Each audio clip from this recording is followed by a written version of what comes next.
ਬੰਗਾਲ ਝਾਰਖੰਡ ਅਤੇ ਪੰਜਾਬ ਦੀਆਂ ਹਰ ਖਬਰਾਂ देश तो लैके विदेश दियां हर हलचलां ਗੱਲ ਹੋਵੇਗੀ ਗੁਰਬਾਣੀ ਵਿਚਾਰ ਦੀ सिक्खी सिद्धांतां दी ਪੰਜਾਬੀਆਂ ਅਤੇ ਸਿੱਖਾਂ ਦੇ ਹੱਕ ਦੀ ਗੱਲ पंजाबी पोस्ट SDTV ਤੇ।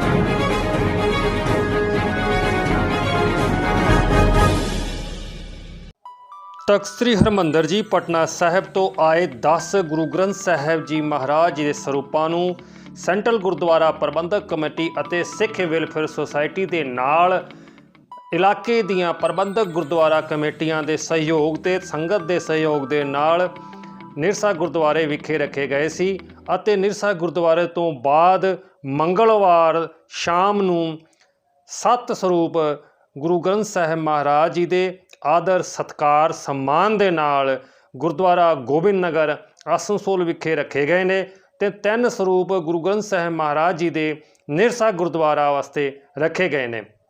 ਸੈਂਟਰਲ ਗੁਰਦੁਆਰਾ ਪ੍ਰਬੰਧਕ ਕਮੇਟੀ ਸਿੱਖ ਵੈਲਫੇਅਰ ਸੁਸਾਇਟੀ ਦੇ ਮੁਖੀ ਹੋਣਾ ਦਾ ਕਹਿਣਾ ਹੈ ਕਿ ਇਹ ਸਰੂਪ ਜਿਸ ਵੀ ਸੰਗਤ ਨੂੰ ਲੋੜ ਹੋਏਗੀ ਉਹ ਸਾਨੂੰ ਲਿਖਿਤ ਦੇਣਗੇ ਅਤੇ ਤਖਤ ਸ੍ਰੀ ਅਕਾਲ ਤਖਤ ਦੀ जो मान्यता मिलूगी उस तो बाद ही असी ये गुरु ग्रंथ साहिब जी के सरूप गुरुद्वारा साहिब विखे मान सत्कार दे नाल अर्पित करांगे। नाल दे नाल central Gurdwara Prabandhak committee Sikh welfare society ते इलाके दियां गुरुद्वारा प्रबंधक कमेटियां ने तख्त श्री हरमंदर साहिब जी की नवीं बनी कमेटी नूं बहुत बहुत धन्नवाद किया है क्योंकि ये जो इतिहासक यात्रा रही है इस यात्रा दे विच समूह मैंबरां दा बहुत ही वड्डा सहयोग रहा है ते इस करके तख्त श्री हरमंदर साहिब जी जथेदार ਗਿਆਨੀ ਗੋਹਰੇ ਮਸਕੀਨ ਜੀ ਅਤੇ ਹੋਰ ਅਵਤਾਰ ਸਿੰਘ ਹੋਤੇ ਹੋਣਾ ਦੀ ਨਵੀਂ ਜੋ ਟੀਮ ਬਣੀ ਹੈ ਉਹਨਾਂ ਨੂੰ ਸਾਰਿਆਂ ਨੂੰ ਹੀ ਧੰਨਵਾਦ ਗਿਆਪਨ ਕੀਤਾ ਹੈ ਸੈਂਟਰਲ ਗੁਰਦੁਆਰਾ ਪ੍ਰਬੰਧਕ ਕਮੇਟੀ ਅਤੇ ਸਿੱਖ ਵੈਲਫੇਅਰ ਸੁਸਾਇਟੀ ਦੇ ਨੁਮਾਇੰਦਿਆਂ ਨੇ।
वाहिगुरु जी का खालसा वाहिगुरु जी की फतेह। आज का जो कार्यक्रम है हम लोग 24 तारीख को पटना साहब गए थे।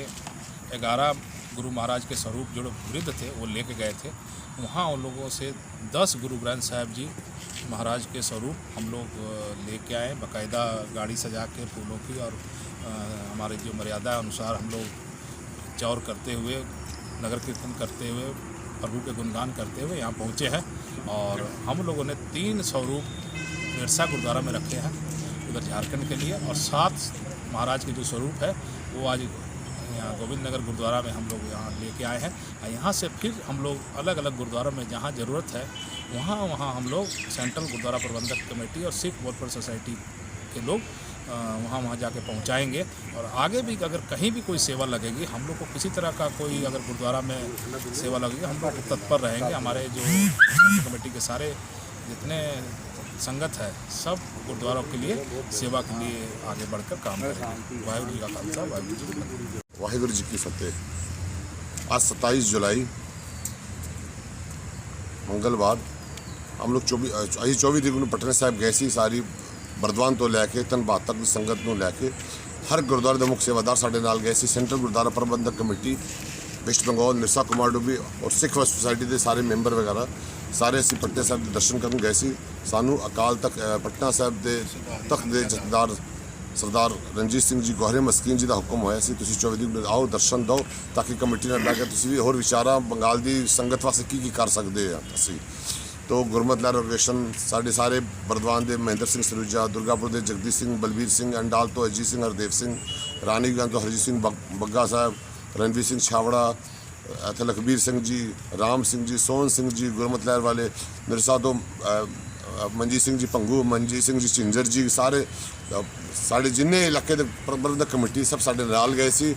उन्होंने साडा खासकर उन्होंने बहुत बहुत धन्यवाद भी करते हैं, खासकर साढ़े जथेदार ज्ञानी रणजीत सिंह जी गौरे मस्कीन जी का, अवतार सिंह जी दहेज साहब का जो प्रधान ने साढ़े, और सैक्रटरी सरदार इंद्रजीत सिंह जी, बीच प्रधान सरदार लखविंदर सिंह जी, और मीडिया प्रभारी रेगुलर सुदीप सिंह जी, परमजीत सिंह बग्गा जी, होर उन्होंने पूरी टीम का असी बहुत बहुत धन्यवाद करते हैं। धन गुरु गोबिंद सिंह का कोटानकोट शुकराना। साड़ी यात्रा बड़ी सुखदाई खुशहाल रही, सारी संगत बड़े प्यार नाल गए, उन्होंने सब सहयोग किया, सपोर्ट किया। और पटना गुरुद्वारा प्रबंधक कमेटी ने श्री हरमंदिर जी पटना साहब वाले ने साडा रहन खान पीन का उन्होंने कोई कमी सानू नहीं छड्डी आ। उन्होंने तय दिलों से जितना शुकराना करी, बहुत घट आ उन्होंने कोटानकोट शुकराना। और इस इलाके जिसनों गुरु ग्रंथ साहब की स्वरूप की लोड़ होवे वो साड़ी सेंटर कमेटी को कॉन्टैक्ट करे, और लिखित पत्र देवे सानू कि सानू गुरुद्वारे गुरु ग्रंथ साहब की लोड़ है। उस तो बाद साड़ी कमेटी विचार करके उन्होंने गुरु ग्रंथ साहब उन्होंने गुरुद्वारे से पहुँचावांगे। इन्नी बेनती प्रवान करनी। वाहिगुरू जी का खालसा, वाहिगुरू जी की फतेह। वाहिगुरू जी की फतेह। मैं Tarsem Singh, general secretary central Gurdwara Prabandhak committee.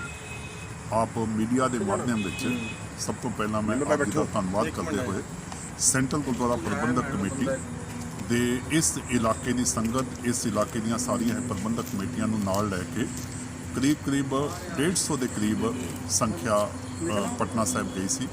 रस्ते विच भी कीर्तन करदियां होया, गुरु का नाम लैंदियां होया वो उत्थे पटना साहब पहुँचे सी। और पटना साहब पहुँच के उन्होंने नाल पटना साहब जाण दा विच ये भी सी कारण कि कुछ बिरध स्वरूप और इस तो भी वध जिहड़े मधुपुर तो साढ़े 106 साल पुराना 116 साल पुराना जिहड़ा स्वरूप सी उसनूं नाल लैके इहदे नाल सारे ही इलाके विचों, सारे गुरुद्वारा साहब विचों जां किसी दे घर भी जो भी पुराने स्वरूप सन, गुटके जी सी जां होर भी पुराना समान सी उसनूं नाल लैके पटना साहब विखे जो कि पहला ही उन्हां नाल इस बारे इतला दी गई सी उत्थे लैके गए। सारी ही संगत का उत्थे वेलकम भी किया गया। और दूसरा कि उत्थों फिर असीं 10 स्वरूप गुरु महाराज जी दे इत्थे सेंट्रल कमेटी अपना तख्त साहब जी दे उन्हां दी मंजूरी लैके आई है। और इसनूं इहदा अगे जिहड़ा है उहदे 3 स्वरूप निरसा गुरुद्वारे रखे गए हैं जो कि झारखंड विच किसी भी जगह जरूरत होगी उत्थे उसनूं सेंट्रल कमेटी नूं वो अपलाई करनगे और उन्हां दे कहण दे अनुसार अगे उन्हां नूं दिता जाएगा। एक इधर भी फिर 7 स्वरूप जिहड़े है वो गोबिंद नगर गुरुद्वारा विखे रखे गए हैं, बड़े सत्कार दे नाल रखे गए हैं। अते इसका सिस्टम भी यही होवेगा कि किसी दे भी घर वास्ते अहीं बेनती करांगे कि कोई भी अपने घर ले जाण वास्ते सानू अनुरोध कृपा करके ना करने की कोशिश करे, क्योंकि असी ज़्यादा तो ज़्यादा मान गुरु ग्रंथ साहब जी का करना है। और जिथे गुरुद्वारियां विच जिथे इसकी सख्त जरूरत होवे, जिथे इसका रिपेयरमेंट होए उसनों सेंट्रल गुरुद्वारा प्रबंधक कमेटी निरसा तो लैके बरदवान तक की सारिया ही वीरां दे सहयोग दे नाल ये सारा काम होया है। तो वो उस सेंट्रल कमेटी नूं अपलाई करनगे जिस गुरुद्वारे विखे भी जरूरत होगी। ਤੇ ਉਸ ਦਾ ਉਹ ਉਸ ਜਗ੍ਹਾ ਫਿਰ ਉਹ ਅਪਲਾਈ ਕਰਕੇ ਤੇ ਇਹ ਨਗਰ ਕੀਰਤਨ ਦੇ ਰੂਪ ਵਿੱਚ ਜਿੱਥੇ ਵੀ ਜਾਣਗੇ ਮਹਾਰਾਜ ਦੇ ਸਰੂਪ ਉੱਥੋਂ ਦੀ ਲੋਕਲ ਸੰਗਤ ਨੂੰ ਵੀ ਲੈ ਕੇ ਤੇ ਇੱਥੋਂ ਵੀ ਸਰੂਪ ਨਾਲ ਲਿਜਾ ਕੇ ਸ਼ਬਦ ਗਾਇਨ ਕਰਦਿਆਂ ਹੋਇਆਂ ਮਹਾਰਾਜ ਦੇ ਸਰੂਪ ਜਿਹੜੇ ਹੈ ਉਸ ਗੁਰਦੁਆਰੇ ਵਿਖੇ ਜਾਣਗੇ। ਤੇ ਇਹ ਮੈਂ ਹੋਰ ਵੀ ਫਿਰ ਇੱਕ ਵਾਰ ਪਟਨਾ ਸਾਹਿਬ ਦੀ ਸਾਰੀ ਪ੍ਰਬੰਧਕ ਕਮੇਟੀ ਉਹ ਬਾਲ ਲੀਲਾ ਦੇ ਜਿਹੜੇ ਸੇਵਾਦਾਰ ਸਨ ਬਾਬਾ ਜੀ ਅਤੇ ਹੋਰ ਵੀ ਜਿੰਨੇ ਮੀਡੀਆ ਇਵੰਗ ਉੱਥੋਂ ਦੀ ਸਾਰੀ ਪ੍ਰਬੰਧਕ ਕਮੇਟੀ ਦਾ ਇੱਕ ਵਾਰ ਧੰਨਵਾਦ ਕਰਦਿਆਂ ਹੋਇਆਂ ਆਪਣੀ ਵੀ ਇੱਥੋਂ ਦੇ ਨਿਰਸਾ ਕਮਾਂਡੋ ਵੀ ਅਤੇ ਬਲਤਵਾਨ ਤੋਂ ਲੈ ਕੇ ਜਿੰਨੀਆਂ ਵੀ ਪ੍ਰਬੰਧਕ ਕਮੇਟੀਆਂ ਨੇ ਇਸ ਪ੍ਰੋਗਰਾਮ ਵਿੱਚ ਸਾਡਾ ਸਹਿਯੋਗ ਕੀਤਾ ਹੈ। ਨਗਰ ਕੀਰਤਨ ਕਰਦਿਆਂ ਹੋਇਆਂ ਰਸਤੇ ਵਿੱਚ ਸ਼ਬਦ ਗਾਇਨ ਕਰਦਿਆਂ ਹੋਇਆਂ ਉੱਥੇ ਪਹੁੰਚੇ ਹਨ ਤੇ ਇਹ ਯਾਤਰਾ ਇੱਕ ਇਤਿਹਾਸਿਕ ਯਾਤਰਾ ਹੋਈ ਹੈ। ਇਸ ਦਾ ਸਾਰਿਆਂ ਦਾ ਹੀ ਮੈਂ ਧੰਨਵਾਦ ਕਰਦਿਆਂ ਹੋਇਆਂ ਆਪਣੀ ਬਾਣੀ ਨੂੰ ਵਿਰਾਮ ਦੇਣਾ ਚਾਹਾਂਗਾ। ਵਾਹਿਗੁਰੂ ਜੀ ਕਾ ਖਾਲਸਾ, ਵਾਹਿਗੁਰੂ ਜੀ ਕੀ ਫਤਿਹ।